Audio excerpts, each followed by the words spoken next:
Les églises hantées. Chaque jour à travers le monde, un grand nombre de défunts sont enterrés à proximité des lieux de culte. Il n'est donc pas surprenant que beaucoup d'églises abritent des fantômes pas vraiment pressés de trouver le repos éternel. Tous les ans, des centaines de témoignages, dont certains photographiques, alimentent ce constat, sans que aucune explication satisfaisante puisse être fournie. L'un des clichés les plus connus a été pris dans la pittoresque bourgade de Newby, Cumbria, en 1963. Le révérend Kenneth Lord, ayant promis de fournir une photo de l'église pour le journal du village, choisit une belle journée pour immortaliser le chœur. Il chargea son antique appareil noir et blanc, fixa la pose et enclencha.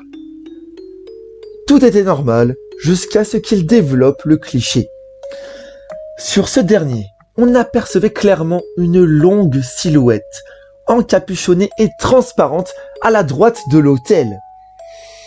L'homme d'église ne put expliquer l'anomalie et jura n'avoir rien simulé ou trafiqué.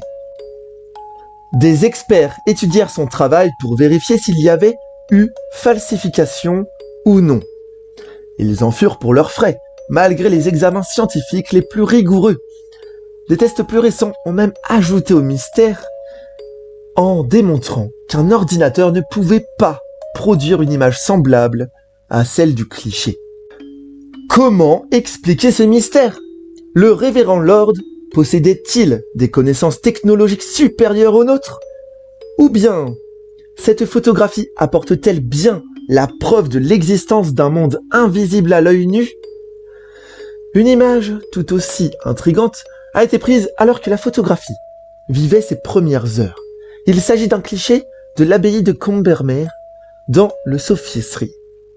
Le site a connu une histoire mouvementée. D'abord abbaye cistérienne au XIIe siècle, elle subit la politique d'Henri VIII au XVIe siècle, si bien qu'il ne resta plus que la maison de l'abbé et le réfectoire après la dissolution de la communauté.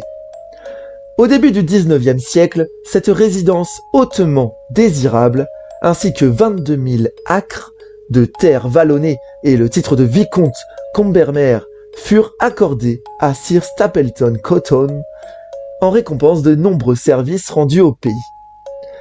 Cet illustre officier de cavalerie à la carrière éblouissante fut nommé gouverneur de la Barbade en 1817. Alors en poste, il ordonna une enquête sur le célèbre mystère des cercueils mobiles. Malgré ses efforts, il ne fut jamais capable d'expliquer comment ces cercueils, scellés dans un caveau, pouvaient se retrouver à l'intérieur de la crypte. 74 ans plus tard, le vicomte connut une fin malheureuse lorsqu'il fut renversé et tué dans sa maison par un attelage pris de folie. Le matin de son enterrement, par une froide journée de décembre, une certaine demoiselle, Sibylle Corbet, décida de faire ses adieux à la résidence du défunt. En souvenir, elle photographia la demeure. Autrefois débordant de vie, l'endroit paraissait étrangement figé et calme quand elle prit son cliché. Elle se souvient d'avoir été mal à l'aise. Le cliché développé montra que son sixième sens ne l'avait pas trompée. Elle avait apparemment capturé plus que l'atmosphère du lieu. Si l'on étudie l'image avec attention, on aperçoit le contour d'une tête et d'un torse dans le fauteuil, avec un bras ballant sur le côté. L'apparition ressemblerait au défunt vicomte Combermere. Il aurait décidé, comme la photographe, de dire un dernier adieu à la maison. De telles apparitions ne se cantonnent pas au Royaume-Uni. Au-delà de l'Atlantique, aux États-Unis, d'étranges phénomènes se produisent aussi, dont le plus célèbre aurait eu lieu dans le cimetière de l'église presbytérienne de Westinmer à Baltimore. En 1786, le comité de l'église décida de construire un cimetière de guerre dans un ancien verger de pêcher situé juste en dehors de la ville.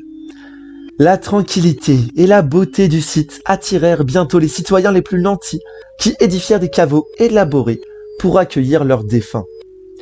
Parmi ces habitants illustres se trouvaient 24 généraux, 4 membres du Congrès et le célèbre Edgar Allan Poe, ainsi que sa famille. Pendant la première moitié du 19e siècle, Baltimore connut une explosion démographique qui amena des changements radicaux.